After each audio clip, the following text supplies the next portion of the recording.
এ সপ্তাহের কবির কথায় আপনাদের স্বাগত। করিতে পারি না কাজ, সদা ভয় সদা লাজ, সংশয়ে সংকল্প সদা টলে, পাছে লোকে কিছু বলে। আড়ালে আড়ালে থাকি, নীরবে আপনা ঢাকি, সম্মুখে চরণ নাহি চলে, পাছে লোকে কিছু বলে। হৃদয়ে বুদ্বুদ যত, উঠে চিন্তা শুভ্র কত, মিশে যায় হৃদয়ের তলে, পাছে লোকে কিছু বলে। কাঁদে প্রাণ যবে আঁখি, সযতনে শুকায়ে রাখি, নিরমল নয়নের জলে, পাছে লোকে কিছু বলে। দীর্ঘ কবিতা, পুরোটা বলছি না, কিন্তু এই কবিতা বলার সাথে সাথে বাংলা সাহিত্যের যে কোনো পাঠক সঙ্গে সঙ্গে বলে দেবেন এই কবিতার কবি হচ্ছেন কামিনী রায়, যিনি এই সপ্তাহের সাপ্তাহিকীতে উল্লিখিত কবি। কামিনী রায় ঊনবিংশ শতকের বাংলার শ্রেষ্ঠ মহিলা কবি বলে স্বীকৃত। এখন তার সম্পর্কে কিছু বলতে গেলে সবার আগে বলা দরকার সেই সময়টার কথা, যখন বাংলায় গুটি কয়েক সম্ভ্রান্ত পরিবারের ঘেরাটোপের বাইরে নারী শিক্ষার চল ছিল না, বরং সাধারণ মানুষের মধ্যে প্রচার ছিল যে লেখাপড়া করা মেয়েরাই পরবর্তীকালে রাঁড় বা বিধবা হয়। মূলত রামমোহন রায়ের মতো কিছু প্রাজ্ঞ সমাজ সংস্কারকের হাতে কলকাতায় ধীরে ধীরে মেয়েদের স্কুল পত্তন হয়, কিন্তু ধর্মীয় কুসংস্কারের দোহাই দিয়ে তৎকালীন বঙ্গ সমাজ মেয়েদের প্রকাশ্য বিদ্যালয়ে পাঠানোর আদৌ পক্ষপাতী ছিলেন না। এই সমস্ত বাধা সর্বপ্রথম দূর করে যিনি সাফল্য লাভ করেন তিনি হচ্ছেন তৎকালীন সরকারি শিক্ষা সংসদের সভাপতি বেথুন সাহেব। রামগোপাল ঘোষ, দক্ষিণারঞ্জন মুখোপাধ্যায়, মদনমোহন তর্কালঙ্কারের মতো কয়েকজনকে সঙ্গে নিয়ে 1849 সালের 7ই মে কলিকাতা বালিকা বিদ্যালয়ের, মানে যেটা এখন বেথুন কলেজ, সেটার প্রতিষ্ঠা হয়। যদিও তার অনেক আগেই 16 শতাব্দীতে বাংলা সাহিত্যের ইতিহাসে প্রথম বাঙালি মহিলা কবি হিসেবে স্বীকৃত হয়ে গেছেন চন্দ্রাবতী, যিনি বাংলা ভাষায় রামায়ণ রচনা করেছিলেন। কিন্তু বেথুন সাহেব প্রতিষ্ঠিত ওই বালিকা বিদ্যালয় প্রতিষ্ঠার প্রত্যক্ষ ফলস্বরূপ 7 বছরের মধ্যেই 1856 সালে প্রকাশিত হয় চিত্তবিলাসিনী, কবির নাম কৃষ্ণকামিনী দাসী। 1861-তে হরকুমারী দেবীর বিদ্যা দারিদ্র দলনী প্রকাশ পায়। বসন্ত কুমারী দাসী লিখলেন কবিতা মঞ্জরি। এমনিভাবে বাংলার মাসিক পত্রেও মহিলাদের লেখালেখি শুরু হয়ে গেল। এই সময় থেকে এই শতাব্দীর শেষ পাদ অবধি পরপর এমন কয়েকজন মহিলা কবির আবির্ভাব ঘটে যারা বাংলা সাহিত্যে বিশিষ্টতা লাভ করেন। এলেন এমন এক প্রতিভাশালিনী মহিলা যার লেখায় আমরা প্রথম শিল্প সুষমার মহত্তর স্বাদ পেলাম, যার হাতে বঙ্গভারতীর বীণায় মৌলিক নারী সুর ঝঙ্কৃত হলো প্রথম। রবীন্দ্রনাথের অগ্রজা, মহর্ষি দেবেন্দ্রনাথের চতুর্থ সন্তান স্বর্ণকুমারী দেবী 1855 সালে জন্ম নেন। গল্প, উপন্যাস, কবিতা, গান, নাটক, প্রবন্ধ, বিজ্ঞান, এক কথায় কমপ্লিট প্যাকেজ। স্বর্ণকুমারীর কাব্যগ্রন্থ 5টি: বসন্ত উৎসব, বিবাহ উৎসব, কবিতা ও গান, দেবকৌতুক এবং যুগান্ত। 1857 জন্ম নেন প্রসন্নময়ী দেবী, জনপ্রিয় কবি ছিলেন। বিখ্যাত কাব্যগ্রন্থের মধ্যে আধো আধো ভাসিনী, যা 1870 প্রকাশ পায়। 1880 আসে বনলতা, এরপরে 1884 লেখেন নিহারিকা। তখন বাংলা সাহিত্যে বৃহত্তম বটবৃক্ষের নাম হেমচন্দ্র বন্দ্যোপাধ্যায়। তাঁর লেখা বিখ্যাত বাঙালির মেয়ে কবিতার উত্তরে কলম ধরে মোক্ষদায়িনী মুখোপাধ্যায়, যিনি মোক্ষদা দেবী হিসেবে পরিচিত, লিখে ফেললেন বাঙালির বাবু। কবিতাটি বড় চমৎকার। কয়েকটা পংক্তি বলি। হায় হায় ওই যায় বাঙালির বাবু, 10টা হতে 4টা বধি দাস্যবৃত্তি করা, সারাদিন বইতে হয় দাসত্ব পসরা। উকিল, ডেপুটি কেহ, কেহ বা মাস্টার, সাব জজ, কেরানি কেহ, ওভারসিয়ার। বড় কর্ম, বড় মান, অহংকার কত, ধরারে দেখেন বাবু সরাখানা মতো। সারাদিন খেটে খেটে রক্ত ওঠে মুখে, পেগের বড়াই হয় ঘরে এসে সুখে। কি স্পর্ধা ভাবনা, হ্যাঁ। এরপরে গিরীন্দ্রমোহিনী দাসী আসেন 1858 সালে, যিনি 1887 সালে তার লেখা অশ্রুকণা বাংলা সাহিত্যে তাকে প্রতিষ্ঠা দিয়েছে। এছাড়াও কবিতাহার 1873, ভারত কুসুম 1882, আভাস 1890, শিখা 1896 ইত্যাদি ইত্যাদি। মানকুমারী বসু, ইনি আর এক বিখ্যাত কবি। 1863 জন্ম, ইনি মাইকেল মধুসূদন দত্তের আত্মীয়া। 1882 মাত্র 19 বছর বয়সে বিধবা হবার পরে সাহিত্য সেবায় নিয়োজিত হন। বিখ্যাত কাব্যগ্রন্থিগুলি হল প্রিয় প্রসঙ্গ বা হারানো প্রণয় 1884, কাব্যকুসুমাঞ্জলি 1893, কনকাঞ্জলি 1896, সোনার সাথী 1927। কামিনী রায়ের জন্ম 1864, অর্থাৎ রবীন্দ্রনাথের থেকে মাত্র 3 বছরের ছোট। কামিনী রায়ের পরে যারা এসেছেন কিন্তু প্রবলভাবে সমসাময়িক, তাদের মধ্যে কয়েকজন উল্লেখযোগ্য হচ্ছেন প্রমীলা বসু নাগ, যিনি 1871 জন্ম, বিনয় কুমারী বসুধর 1872 জন্ম, মৃণালিনী সেন 1879 জন্ম, সরোজ কুমারী দেবী 1875 ইত্যাদি ইত্যাদি। এই হলো কামিনী রায়ের সমসাময়িক বাংলা সাহিত্যের পটভূমি। কামিনী রায়ের জন্ম 1864, অর্থাৎ রবীন্দ্রনাথের থেকে 3 বছরের ছোট। বোঝা যাচ্ছে যে উনি যখন জন্মেছেন তখন মেয়েদের পড়াশোনার প্রচলন তখনও পুরোপুরি ঘটেনি।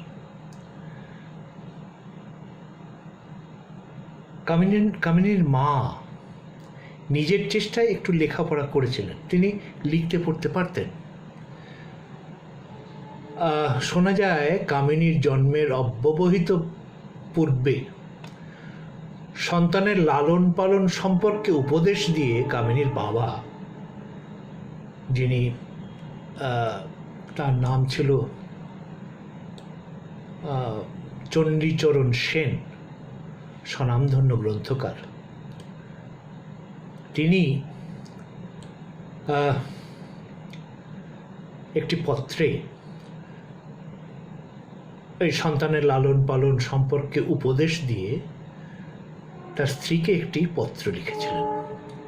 যে কোনো কারণেই হোক সে পত্র যথাস্থানে না পৌঁছে গ্রামের অন্য এক ব্যক্তির হাতে গিয়ে পড়ে। তিনি চিঠিটি পড়ে কামিনীর পিতামহকে পৌঁছে দেন। এটা জানাজানি হওয়ার পরে কেলেঙ্কারি কাণ্ড, গর্হিত কর্মের জন্য শোরগোল পড়ে যায় গ্রামে। যাই হোক, কামিনী লেখাপড়া শুরু করেন 4 বছর বয়সে। মা যখন রান্নার কাজে ব্যস্ত থাকতেন, শিশু কামিনী তার নিজের হাতে তৈরি মাটির দোয়াতে কালি ভরে খাগের কলম দিয়ে তালপাতার উপর লিখতে বসতেন। স্কুলে যথেষ্ট ভালো ছাত্রী ছিলেন। স্কুল প্রবেশিকা পরীক্ষা, মানে শেষ পরীক্ষা স্কুলের, তিনি প্রথম বিভাগে উত্তীর্ণ হন 16 বছর বয়সে।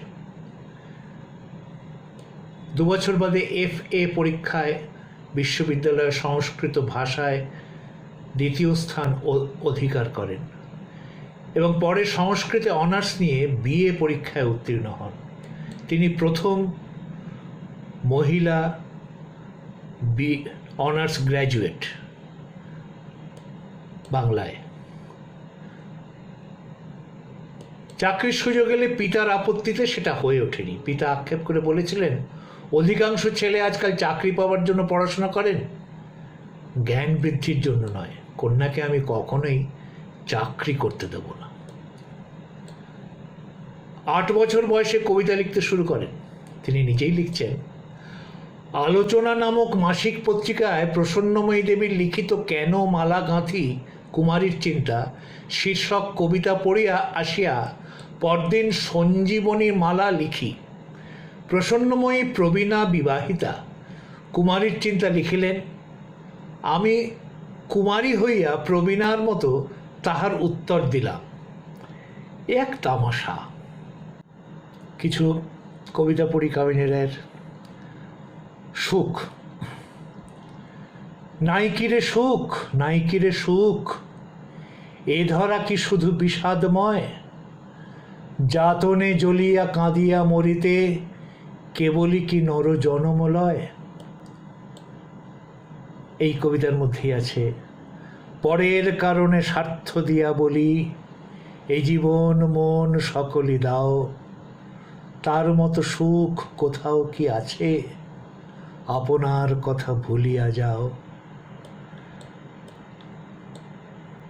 শেষকালে আছে, আপনারে লয়ে বিব্রত রহিতে আসে নাই কেহ অবনী পরে, সকলের তরে সকলে আমরা, প্রত্যেকে মোরা পরের তরে। 1886-তে ডিগ্রি অর্জনের পরে সঙ্গে সঙ্গে উনি বেথুন স্কুলে শিক্ষয়িত্রী পদে যুক্ত হন 1886 সালে। আর 1889 সালে তার প্রথম কবিতার বই আলো ও ছায়া প্রকাশিত হয়। সেই বইয়ের একটা কবিতা পড়ি, সেটা খুব বিখ্যাত কবিতা। কবিতার নাম সে কি প্রণয়, ছি, ভালোবাসা প্রেম তাও নয়, সে কি তবে,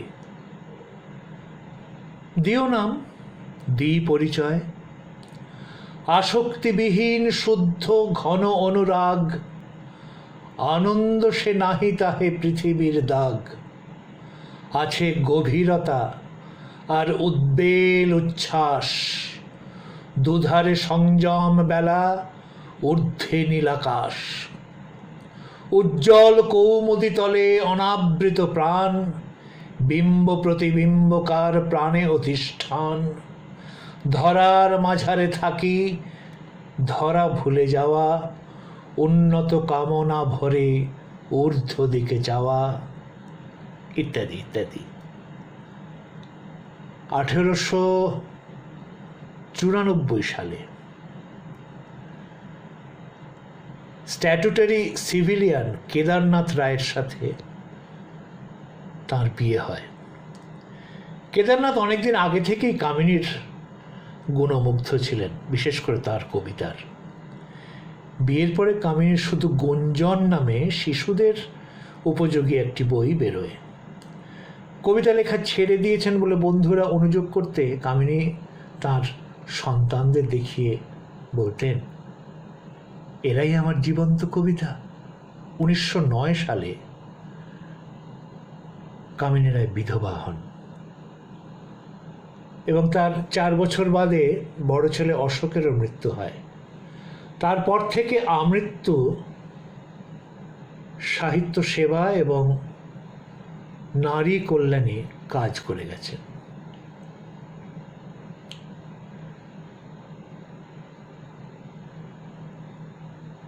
এরা যদি জানে বলে একটা কবিতা পড়ি এনার। এদেরও তো গড়েছেন নিজে ভগবান, নবরূপে দিয়েছেন চেতনা ও প্রাণ, সুখে দুঃখে হাসে কাঁদে, স্নেহে প্রেমে গৃহ বাঁধে, বিধে শল্য সমহৃদে, ঘৃণা অপমান। জীবন্ত মানুষ এরা, মায়ের সন্তান। এরা যদি আপনারে শেখে সম্মানিতে, এরা দেশ ভক্তরূপে জন্মভূমি হিতে, মরণে মানিবে ধর্ম, বাক্য নহে দিবে কর্ম।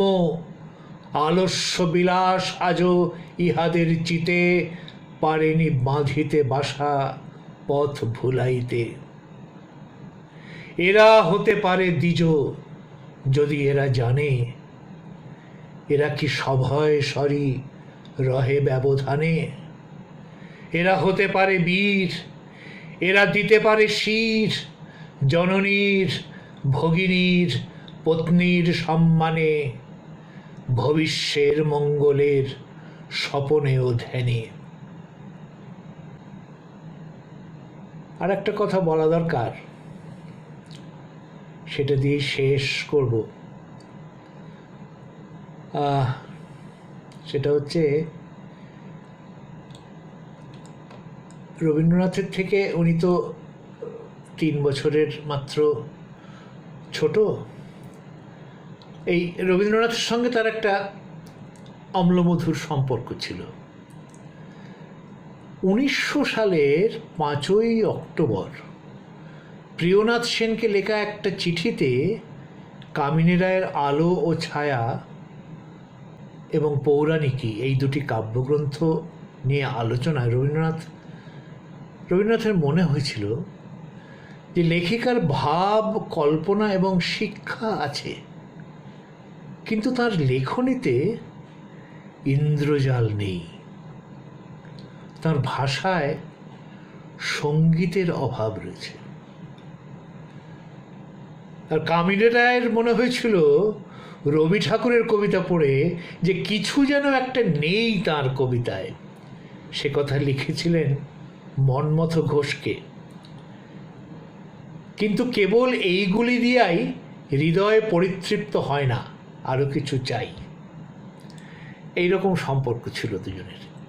এই পারস্পরিক চাওয়া এবং না পাওয়ার নিষ্পত্তিটা কিন্তু বড় মধুর। কামিনীর কথাতেই বলি, তিনি বলছেন, আমার মনে হয় আমি কিছু অকালপক্ষ ছিলাম। কতকগুলি বিষয় আমি রবীন্দ্রনাথের পূর্বেই লিখিয়াছি ঠিক, কিন্তু তিনি যখন লিখিয়াছেন অনেক সুন্দর করিয়া লিখিয়াছেন। এটার উদাহরণ স্বরূপ আমার মনে পড়েছে কামিনী রায়ের যে কবিতাটি, সঙ্গে রবীন্দ্রনাথের একটা কবিতা। এটা দিয়ে আমি আজকের অনুষ্ঠান শেষ করব। কামিনী রায়ের কবিতাটা হচ্ছে, কবিতার নাম হচ্ছে কত ভালোবাসি। কামিনী রায় লিখছেন, জড়ায়ে মায়ের গলা শিশু কহে আসি, মা তোমারে কত ভালোবাসি। কত ভালোবাসো ধন জননী সুধায়, হ্যাঁ তো বলি 2 হাত প্রসারী দেখায়। তুমি মা আমারে ভালোবাসো কতখানি। মা বলেন, মাপ তার আমি নাহি জানি, তবু কতখানি বলো। যতখানি ধরে তোমার মায়ের বুকে, নহে তারপরে তার বাড়া ভালোবাসা পারি না বাসিতে। আমি পারি, বলে শিশু হাসিতে হাসিতে। এই কবিতার পাশাপাশি রবীন্দ্রনাথের শিশু কাব্যগ্রন্থের সেই বিখ্যাত লাইনগুলো ভাবুন। খোকা আমাকে সুধায় ডেকে, এলেম আমি কোথা থেকে, কোনখানে তুই কুড়িয়ে পেলি আমারে, মা শুনে কয় হেসে কেঁদে, খোকারে তার বুকে বেঁধে, ইচ্ছে হয়েছিলি মনের মাঝারে। নমস্কার।